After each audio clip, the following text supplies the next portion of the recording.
Oh, okay. I'm Izzy. As some of you, I see some familiar names in here, but I'm the program director for Protect Our Winters Canada. Want to thank you all for sticking with us for this 12-month challenge. We're over halfway through the year now. It's amazing. Over the hump. And yeah, we have some exciting speakers lined up for this month's virtual APRÈS, digital APRÈS. So as usual, we have the lovely Greg Hill hosting. And I also wanted to introduce a new member of our team, Anik Shampoo.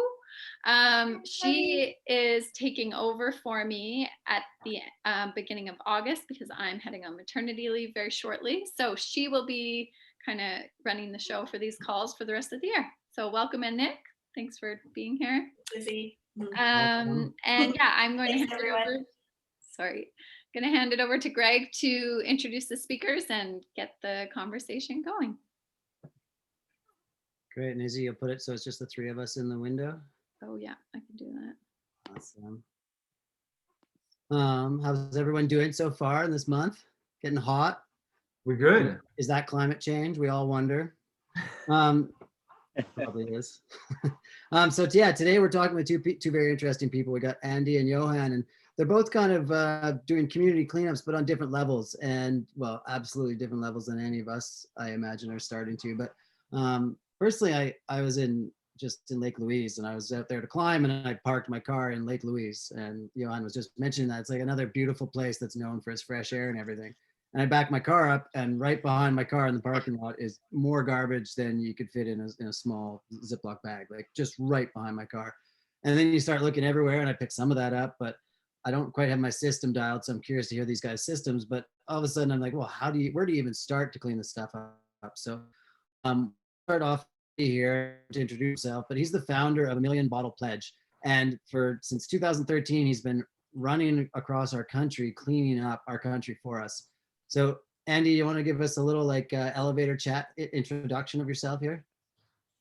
Yeah, sure. Well, I've worked so I worked in the restaurant industry my whole life, and I saw the amount of waste that restaurants were producing, and doing a cross Canada run was always in the bucket list. And I finally had the opportunity to do it in 2013.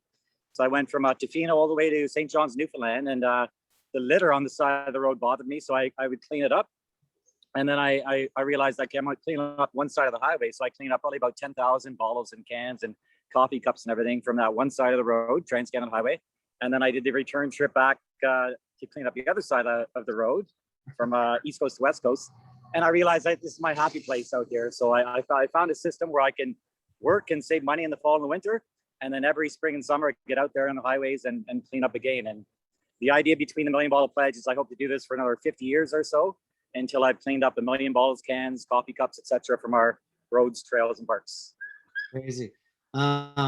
Let's just quickly introduce Yoann too, and I'll come back to that because it just blows my mind that you devoted your time to that. And I'm curious how you run and then actually grab the plastic. But let's talk to Yoann quickly. So Yoann, yourself, you're doing this kind of in a different styles. You're a pro mountain biker for years, and then one day you were just rehabbing, looking in the garbage, looking on the road, and you just said it's time to clean this up individually, or how did you start cleaning up the world?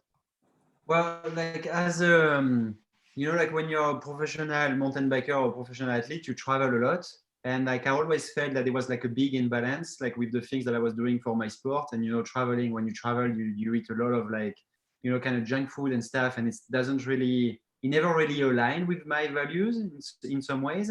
And I always tried to find a way to give back, to kind of offset that. And then one day, as you said, I was rehabbing my knee, and I was driving to a little town north of Whistler.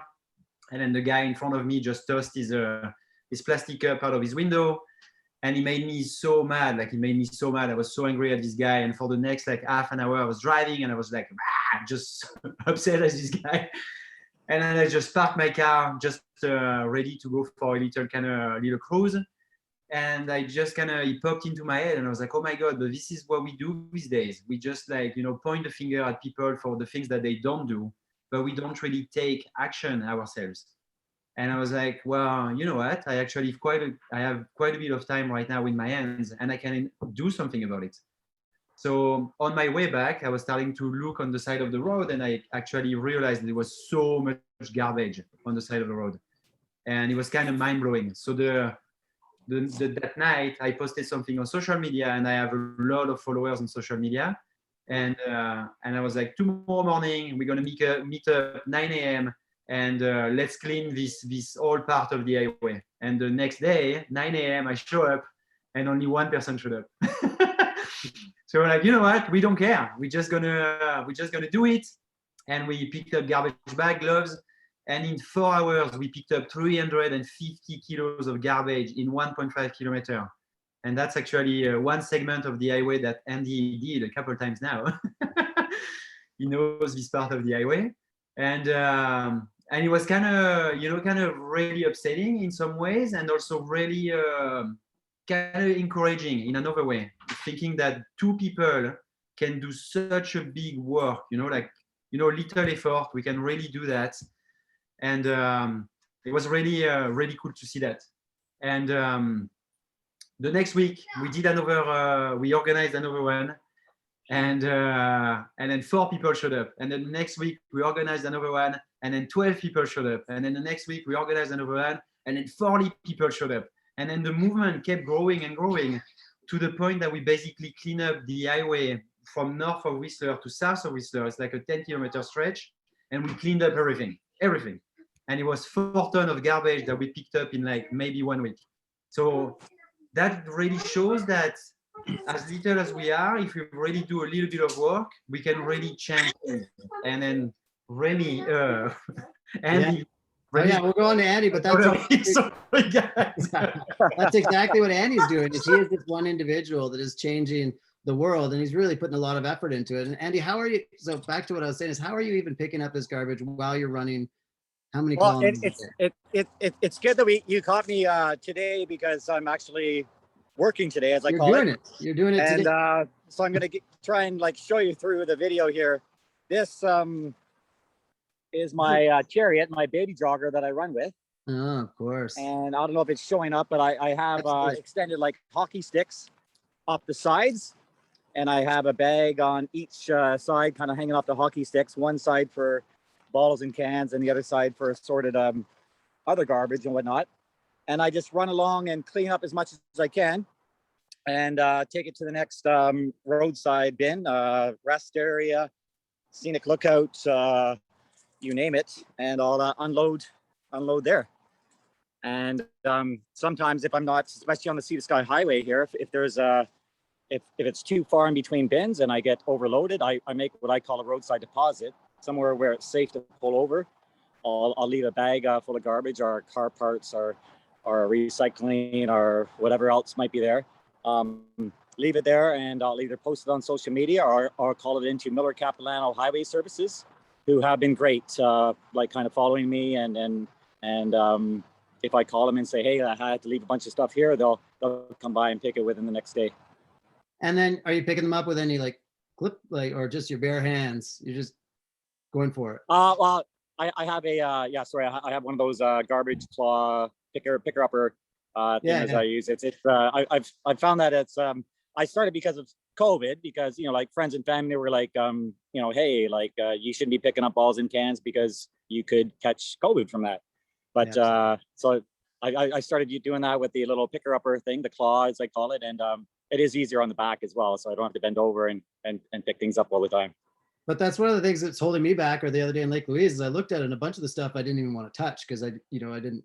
That's the thing. Yeah, some of the stuff is pretty nasty. Yeah, especially if it's if there's food involved or. Oh yeah, but yeah, I mean, you're sacrificing for the rest of us. And as you're running, how often, when you've actually been running, which we'll get to in a second, also, have you seen people throw out junk right in front of you, and you're basically running after them, picking it up as it falls, as they throw it out of their car because they don't care? I've seen it happen coast to coast, quite often actually, but not on a daily basis for sure. I mean, I think most people they wait until there's nobody around, nobody looking. I imagine a lot of the litter, intentional litter that's out there, happens in the evenings, or when it's dark, or in those long stretches where maybe there's not too much traffic, not too many people around, far away from the town, and where people can just kind of like, okay, nobody's looking. Now's a good time to get rid of this McDonald's, get rid of this, water bottle. Yeah, so you think people are conscious enough of it, of their guilt, that they don't want to be seen, but yet at the same time, there's not enough guilt involved for them to actually do something with it, that they're still willing to just chuck it out their window. Yeah, well, yeah. It's more social pressure that'll stop them. Yeah, I think I always like to say that there's probably only about 2% of Canadians that would actually litter.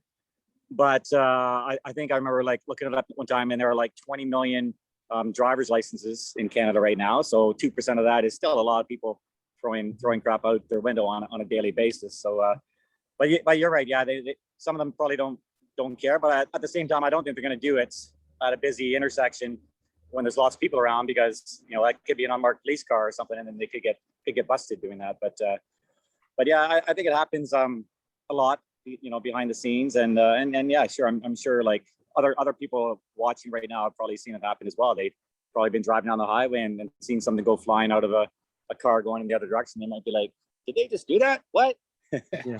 Well, I mean, some people don't even know it's bad, right? That depends on how you've been taught, how you've grown up, but they might not even recognize that it's a bad thing to do. Yeah. Well, that's a small percentage, and then, yeah, there's those that'll do it and feel guilty, and then those that never do it. What's the most common thing you've ever picked up? I want to ask you both this. So let's see, like, what's, apart from masks since COVID, what's the most common thing? Is it just cans, or is it? Yeah, I group it all together. So, and that's kind of what I've expanded the million bottle pledge to include, is not just bottles and cans, any single use beverage item. So that includes the coffee cups. Of course, summertime, hot days, there's tons of those plastic iced cappuccino, latte, coffee things, either from the McDonald's or the Starbucks or the Tim Hortons. They're everywhere. And of course, the problem with that is then I pick up the cup, and then I know like somewhere around the area there's got to be the lid as well, and then somewhere around there has got to be the straw. Also, I can get all of that particular part of litter. But it's funny you brought this up, because our mutual friend of Yoann's and I, Shane, who's up in Pemberton and does like the same thing, cleaning up all the time. He asked me when we first met last April, is like, what do you think most of the litter is? Is it intentional litter, or is it stuff that falls out of the back of a truck? Mm-hmm. And I thought it was intentional litter, because that's what I had seen going across Canada, coast to coast, was like all these coffee cups, all these water bottles, pop cans, beer cans, et cetera, et cetera. But I have realized, and I've been bringing attention to the fact that on the Sea to Sky Highway, a lot of it is garbage that it's fallen off the back of a truck. There's only about 10% of the stuff that I pick up is intentional litter, mm-hmm. but 90% of it is coming from, like big, huge pieces of styrofoam, big swaths of plastic wrap, soft plastics, cardboard, pieces of drywall, plastic, big plastic lids, anything that's going to, the wind's going to catch and it's going to go flying off the back of a truck is littering the Sea to Sky Highway right now, and it's pretty overwhelming, actually. And like you can really see, I think, Andy, like for example, in between Whistler and Pemberton, there is like also sections where the police also kind of stops sometimes, to do the like speed checks and everything, and they are always stopped at the same spot. So always before these sections, there is always like a lot of like plastic, like bottle cans and stuff like that. You're right. Yeah. And then they know that they are getting close to that spot, tack, and then toss it out of the window. And you also see it outside of town. As soon as you leave Whistler, north and south, and Pemberton or Squamish as well, as soon as you leave town and the speed limit can increase, that's where you see a lot of like plastic and like styrofoam and stuff like that. People like throw everything in the back of their truck. They start to speed up on the highway. Whoop, everything flies out, and they get to the destination. It's like, oh, my truck is clean. It's gone. I mean, that's refreshing that you think it's only 10% is intentional. That's pretty good. But because I mean, we've all been there where you don't tie something down. But I was under the impression that so much of it is Tim Hortons and McDonald's and that. But I think on the highway you can really see like like outside of town, as soon as you leave town, you can really see like this big piece of plastic, styrofoam and stuff from construction. on the middle, like long stretch, you can see where before the police is always kind of stationed, you can see like beer cans and everything. So that's intentional. And you go on like parking lots, like the base of, for example, a trailhead or something like that. And then you go around the parking spot and there's like garbage everywhere. So that's really nice. Like people like finishing their hike or bike ride or anything, they throw everything in the bush and they think that it's never going to be found again, but it's here. So there is always in town, there will be a lot of like cigarette butts. So there's always like different areas where you actually find different type of garbage. On the trail is like bar wraps, like gels, stuff like that, that you don't find on the highway. So it's always a different kind of stuff. How do you pick up with your groups? How do you guys go about picking up, Yoann? We kind of meet in the morning, like really early morning. We meet big group, and then we, depending on how many people show up, we can really section. Some people can go north, some people can go south, and each side of the highway. So we do both sides of the highway, and we have garbage bags, gloves. We pick up everything. We put everything on the side of the road. We clean everything until, like we say, like from 9 to 1 or something like that. And we leave all the bags on the side of the road, and that really kind of also, you know, like people that are driving by, they see that something is happening and they really see the, oh wow, is that garbage? So they see that something is happening and they see the amount of garbage that we pick up. And then when we are done, we take pickup trucks and we just that's the fun part of the job. There's people just on the back of the pickup truck and we throw a garbage bag inside, and then we go to the to the dump and we have to pay for it. But we, unfortunately, when you we really go deep into the ditch and we find like really old plastic stuff and even like cups, and they are all dirty and we can't really recycle them because they are really buried into the ground. So it's everything kind of goes to the dump. We tried at first to recycle things, but it wasn't working. So it's everything goes to the dump, landfill, unfortunately.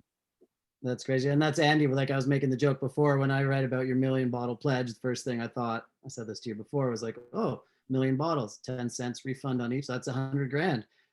Is that what you're doing?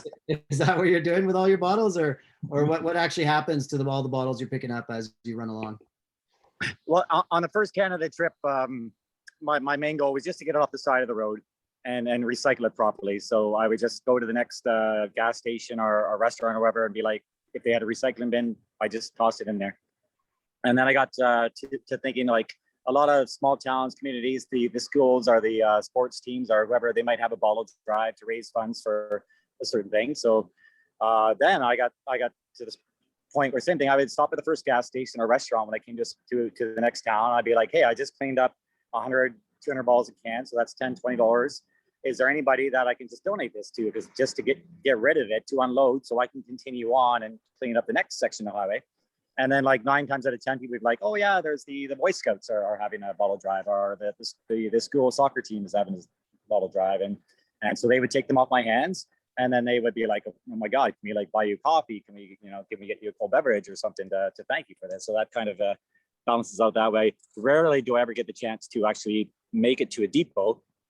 And then even if I did, I would typically like say, hey, it's like, what's most of the depots? Like, for example, when I did the Sunshine Coast, there's the school, I want to say between Powell River and wherever. Anyway, they would always be having a bottle drive. So when there's this one depot, like right there on the side of the Sunshine Coast Highway, and I just pull in there and I would just say, hey, like, donate this to whatever the monthly cause is for the school, and just to do that. I always say, like, my job is just to get it out of the ditch, off the highway, and then what happens to after that, whoever benefits from the proceeds from bottles and cans is great. I'd like to keep it local, but I don't try and cash them in myself. It's just it'd be a little too much. No, you're super heartwarming here. You're making me feel guilty about not doing enough. Well, but a funny thing, and I just brought this up I talked to a lovely couple today about my cross Canada trips, and there are other people that have done the same thing, ran across Canada with a chariot, with a baby jogger, and they called it a self-supported run across Canada, meaning there's no support vehicle following behind and carrying all their gear. And I always say there's no such thing as a self-supported run across Canada, because Canada comes out to support. I mean, anytime I'm here, even the Sea Sky Highway, any province, anywhere I go, people are going to stop. They're going to bring me lunch. They're going to bring me coffee. I had a coffee delivery from Yoann this morning. Thank you, Yoann. And I had like somebody bring me like oranges and like clip bars at the Tantalus Lookout today, and it's nice. Yeah. So Canada always comes out and supports. So any good that I do, cleaning up the bottles and cans and donating them locally, is going to come back to me tenfold in what I call road karma, meaning, you know, people are going to come out in drawers to support what I'm doing. It's just amazing. That's what keeps me going. This is awesome. And then how often how far have you run today, and where do you stay tonight, and how does that all work? Well, yesterday actually was my 50th birthday. I was just going to say Happy party, birthday. but I didn't really have a party. So yesterday I ran 50 kilometers from I guess it's the winter parking lot, just north of Whistler. So there's like a little river there, so that's where I camped 2 nights ago. Yeah, and then I made it to Chicamis Canyon. So that was a 50-kilometer run, passing through Whistler and everything else. That's kind of like on the high end of my days. Normally I would do 35 to 40. So I started at Chicamis Canyon this morning, and I'll make it as far as Britannia Beach this evening, because this time of the year, of course, I mean, I still have 3-4 hours of daylight left, so I can still get another 20K in, I think. 20K. Let's see your shoes. How are your shoes running? They hold up?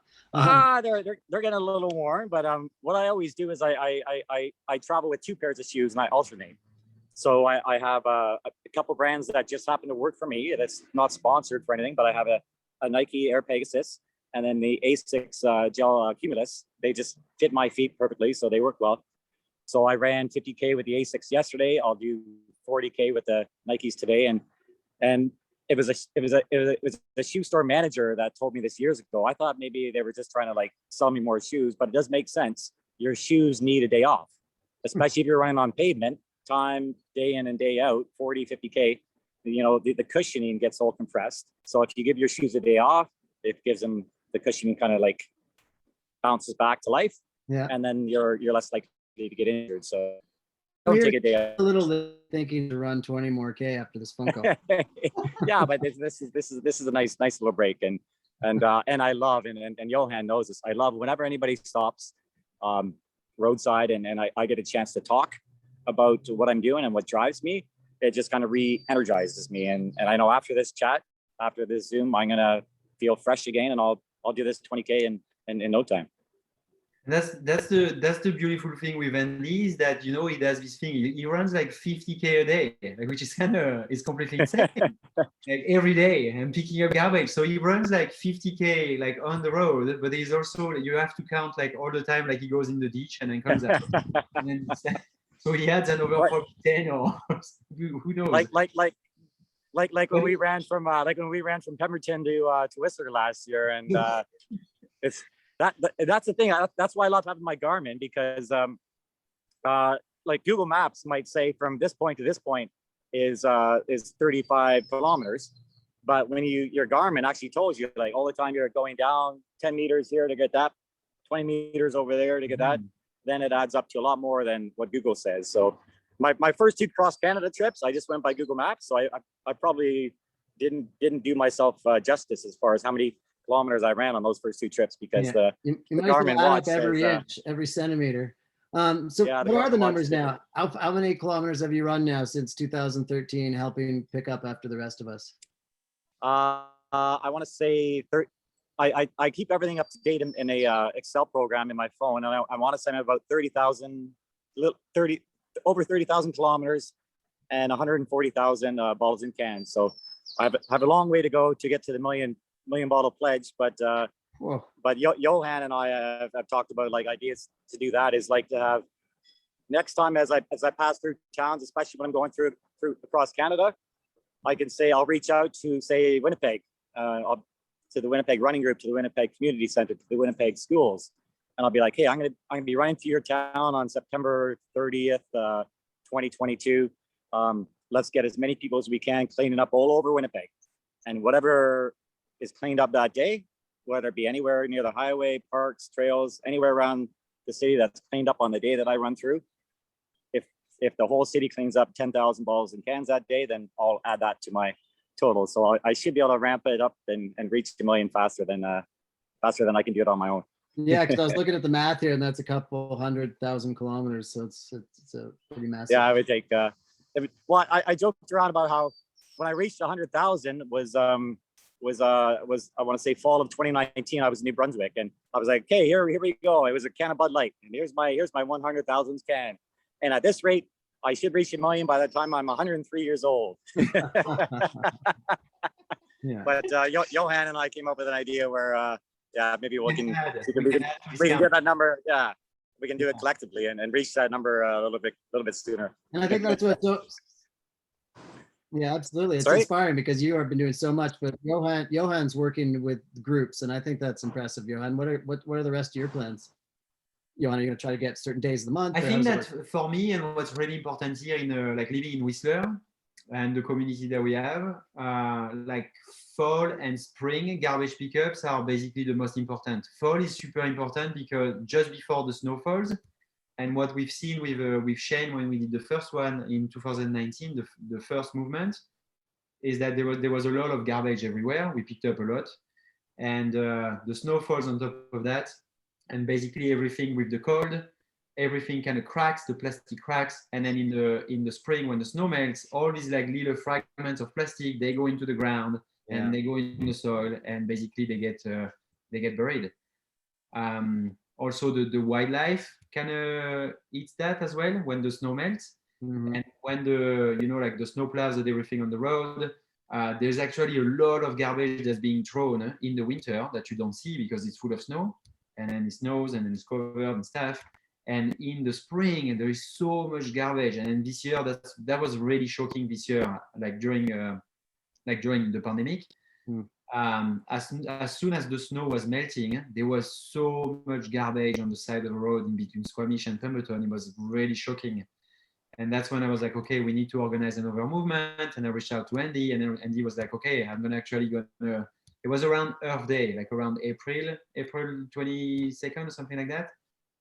And Andy made his way back up, and we organized like a big movement, and we really cleaned everything.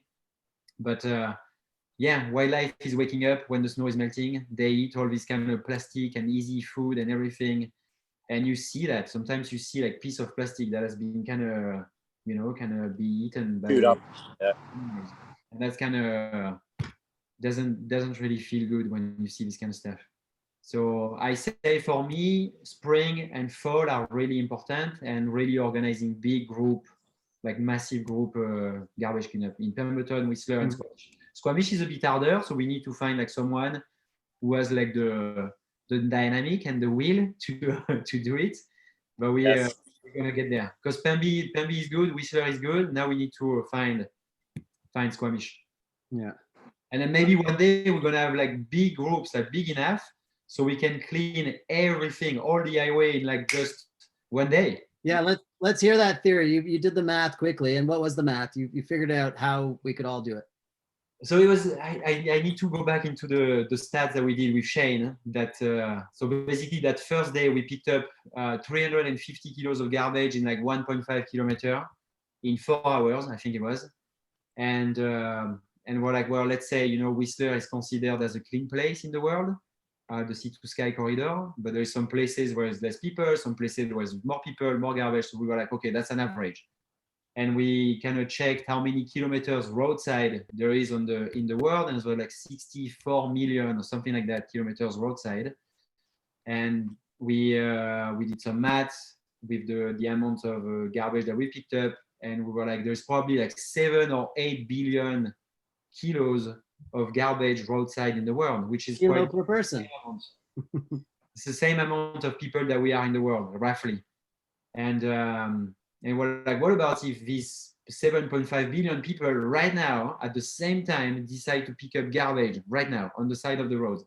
How much will they have to pick up? How long will it take? And how many meters would they have to walk? And I think it was something like each people would have to walk 10 meters, something like that. It would take less than a minute, and they would have to pick up less than 1 kilo of garbage, which is kind of, when you see the amount of garbage that there is, you're like, oh my God, there's so much garbage. But then when you see like how little of an effort each other have to do, you're like, well, this is really empowering. We can really, like, just by doing a little bit, really change everything. And that's what I think we have to do these days. Just a little bit of effort, just a tiny bit. That is the truth out of all of this, is that all of us need to make actions, and all those little actions that can amount to something massive. Yeah. Well, yeah, I guess I asked Andy, have you seen people throw garbage right out in front of you also while you're up there cleaning? Well, we've seen, like, as I mentioned, there's a lot of garbage flying out of a pickup truck, and we've actually seen that quite a bit, like styrofoams and stuff. And you're actually picking up garbage, and suddenly, woof, there's a truck that's completely blowing up in front of you, which is quite dangerous sometimes. And Andy is always on the side of the highway, which is pretty sketchy sometimes. And yeah, but yeah, you see it, you see it quite often. Oh yeah. Well, so I'll take this to you, Andy. What would you? How could we change this problem? Oh gosh. Like, in all your hours of running, your 30,000 kilometers, you've had a lot of time to wonder. Oh yeah. About how to help. Oh yeah. I often say, like sometimes on one solid day on the road, I can solve all the world's problems, and and just by the amount of time I have to, like, be out here and think about it. No, I think like Yoann said, it is like to get more and more people out there doing even just a little bit, like even if you go to your favorite trail, your favorite hiking spot, and clean up, like, or even like you mentioned, Greg, about the area in Lake Louise, but not only like clean up that area, spend a half an hour, pick up a bag full, whatever you can, but then share it, like tell everybody about it, share it on social media, tell your friends about it, tell your family about it, because the faster word gets around. I always use this example. I call this guy, like, say, Uncle John. Okay, say we got this Uncle John. He has no kids of his own. He's just a bitter, angry man, and he always throws things out of his car. And he doesn't care. He doesn't care if Andy's running across Canada 3 times cleaning up garbage. He doesn't care about that. But if he sees that his sister and his niece and his nephew are involved with some community cleanup, if he sees that other friends and family members are involved in cleanup, then he might be thinking, like, wait a minute, they're cleaning up the garbage that I throw out. I maybe I shouldn't be doing that. My dad always says, like, Andy, you're not gonna convince a litterer not to litter. But if I disagree. Like I said, I think if the more people that get out there, the more people that share it, the more it gets spread around social media that, hey, like, this is a problem, and we need to all pitch in and do this. Then those bad people are eventually going to be like, hey, like, I shouldn't be doing this. Not when. And again, like, I just love that Uncle John example. Is like, if this guy sees his little niece and nephew cleaning up garbage around the schools, around the parks, around the trails, and then he might think twice about throwing out the McDonald's or that water bottle or that coffee cup or that beer can from his car next month, next year, or whenever. So I think that's key. Is just not only like cleaning up is one thing, but then sharing it and spreading the word. And for me, personally, that's something I need to work on. I've been saying a lot lately. One of my favorite expressions is the easiest part of running across Canada is running across Canada. The hard part is making it count. Is to networking, to reaching out, to communicating with the RCMP and the local municipalities and the mayor of Whistler and the mayor of Squamish in a positive way, and just saying, like, hey, like, help us, like, solve this problem. Like, I was just going down the idea of, like, maybe if it was worth money. Like, people don't do a lot in this world unless it socially makes them feel better, or money. They want to benefit, right? So I was just thinking, like, bottles and stuff, like, we do pretty well with that because there's a refund, and, like, 90% of beer bottles are back in service within 6 months or something. Like, it's pretty impressive. So maybe that we have to develop something with the whole garbage infrastructure where there's actually money for garbage. Like, you bring your bag back, and instead of having to pay for the weight of it, you actually get paid for the weight, like, to create some subculture that would make money off of. I don't even know, but it seems like we've got to change. Yes, the mindsets, like you're saying, but I feel like there's got to be some other level too. Again, policy. I don't know. Well, I think go for it. Go ahead. No, I was gonna say, like, even again, one of these roadside moments when, like you mentioned, Greg, like, when I'm out here 30,000 kilometers, I have a lot of time to think. That the Tim Hortons Cup thing, every or a couple times a year, they have the roll up the rim to win contests, and I want to say, like, if they can have some sort of incentive where, like, every cup is a winner, if you bring back your empty cup, your non-winning cup, bring it back to Tim Hortons, you get 10 cents off your next highway, so that Tim Hortons can properly dispose of that cup rather than, it getting thrown out the window. Or even if you do the diligent thing and put it in your garbage or put it in whatever bin, like we said, there's a chance that the garbage truck that picks up that garbage takes it from B to C, that cup might fly out the back of that truck. So, but if I would say, bring all those Tim Hortons cups back to Tim Hortons where they originated. Totally. And if they could get this thing, like I said, every cup is a winner, and that's going to prevent cups from being on the side of the road and being in nature. So I don't know. That's just a crazy responsibility. Yeah, for them to be responsible for their own garbage would be good, because you drive into a drive-through and there's always a garbage bin there, and I bet a high percentage of that garbage is from the last Tim Hortons that they hit in the last town or what have you. We're using Tim Hortons. That's right. Canadian, but yeah, it would be amazing to see that, where on your way through you put your garbage in and they pay you back. But yeah, far-fetched. But let's think. What could you like? So it's changing mindsets. It's just basically spreading it, getting these groups going, Yoann. What else do you guys think we can do? You got any great solutions, Yoann, for us? Well, I think that picking up garbage is not really it's not really the solution. It's kind of at the end, right? How do we get it at the start? Not be picking up garbage in the first place. So I think that it kind of comes down to really pay attention to what we buy, the way we consume things. That I think that's a big thing. Eh? Mm-hmm. Like when you go to a grocery store and you see the amount of packaging that there is everywhere, it's kind of also, and that's also one thing that I've realized when I started to pick up garbage, is that when you start, at first you're like, oh, there's not so much, and then as soon as you start looking, the more you look, the more you find some. It's kind of addictive. Yeah. You start to see garbage everywhere, and then that also kind of makes you realize the way we consume, the way what we buy and everything. And I remember going to the grocery store the next day and really paying attention to all the packaging. They were everywhere.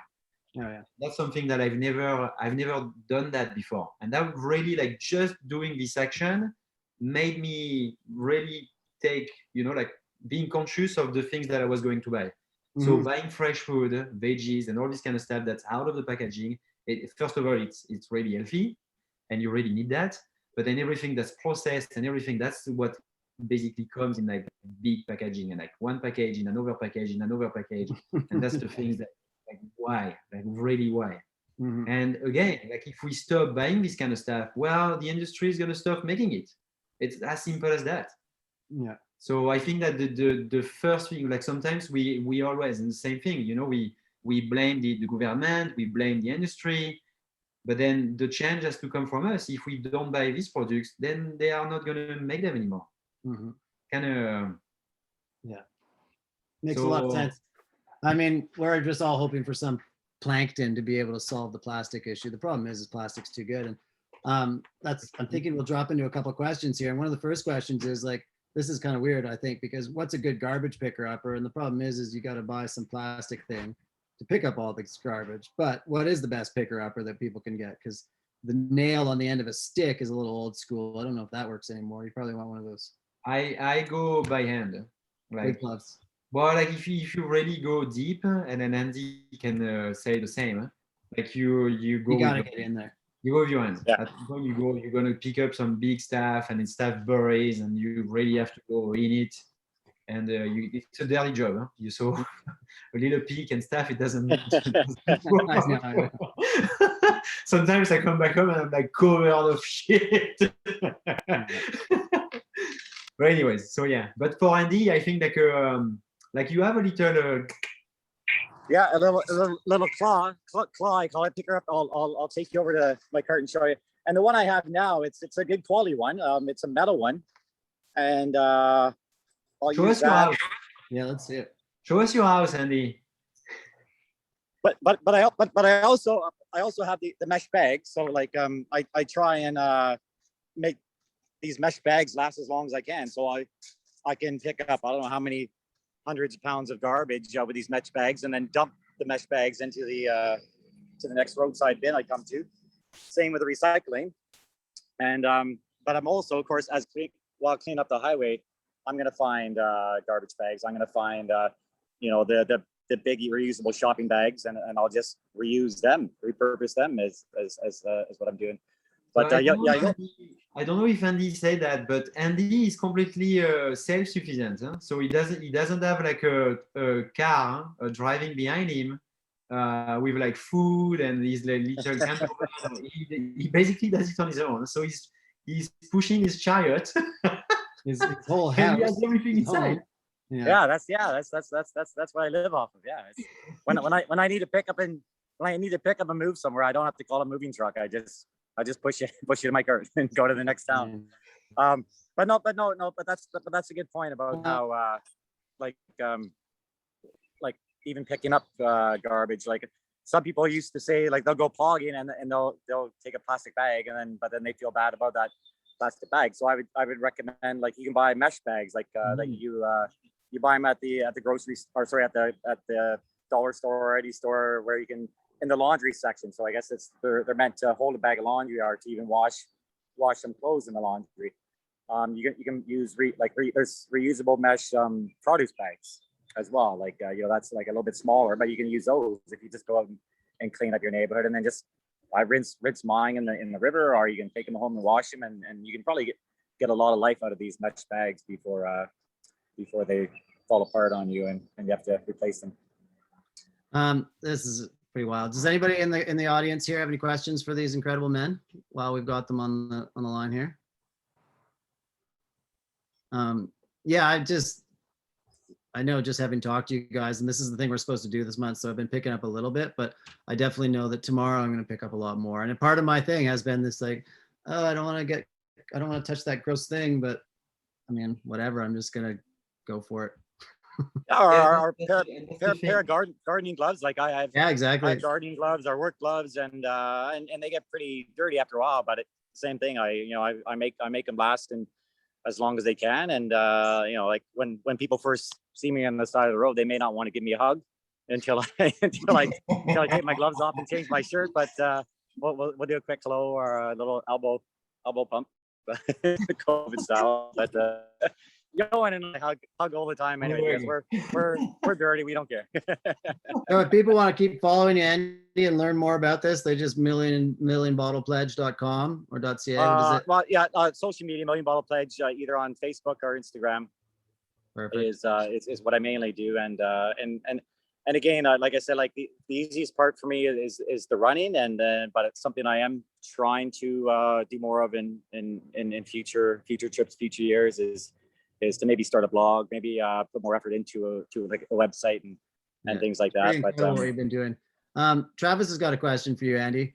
You've been up and down the Sea to Sky Highway a few times this year, and what happens when you're running back that same zone that you already put a bunch of effort in cleaning up? Like, how do you stay positive with that? It's a great question.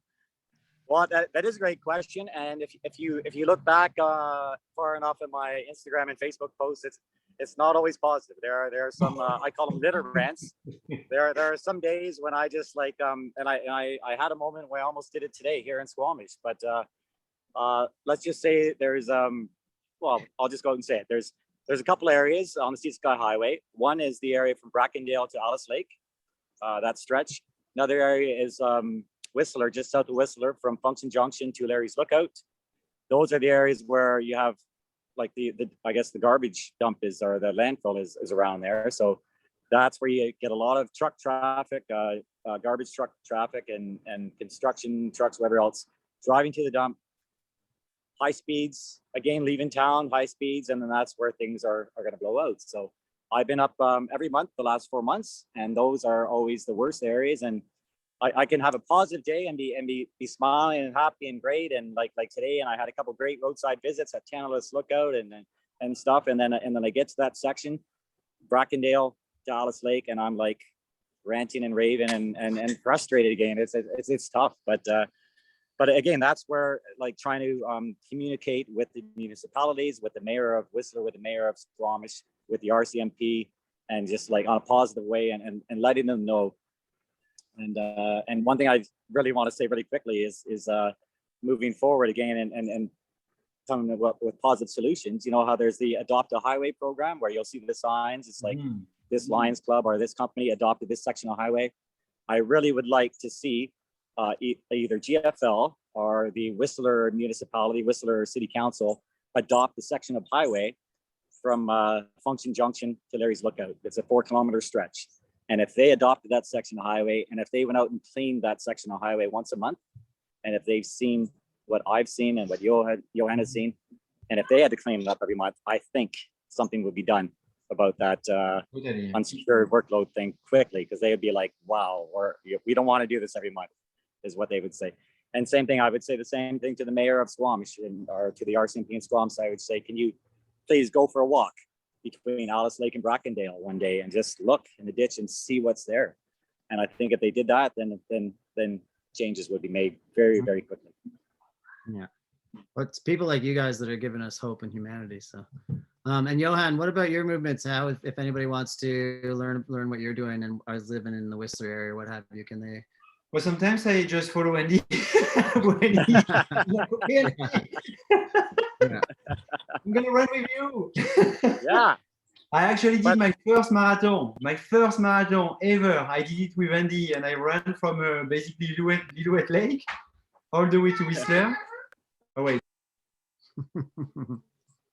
That's what you're inspiring, Andy. You're inspiring all of us to do better. So, well, I like what Yoann was saying earlier on about organizing a spring and a fall cleanup in Pemberton and in Whistler and in Squamish. And even when I start going across Canada again, which I still want to do another 3, 6, 10 trips across Canada, but I like the idea of every April and every October doing a See the Sky trip, because I've just fallen in love with this place, with the community, with the people here.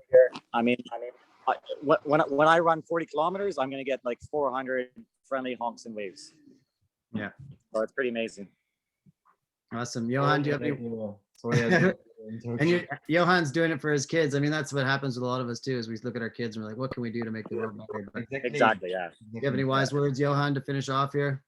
Well, I think that, as you say, like we all we have kids, and we are kind of doing it for our kids, and it's all about education.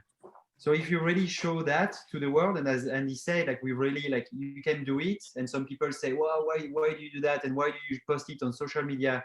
And I think that it's part of education, like showing that you are doing that is gonna bring people to do it, and more people are gonna see that, and it's gonna become a natural thing. So I think that just doing a little bit is that's my thing. Just do a little bit. It doesn't have to be all the time.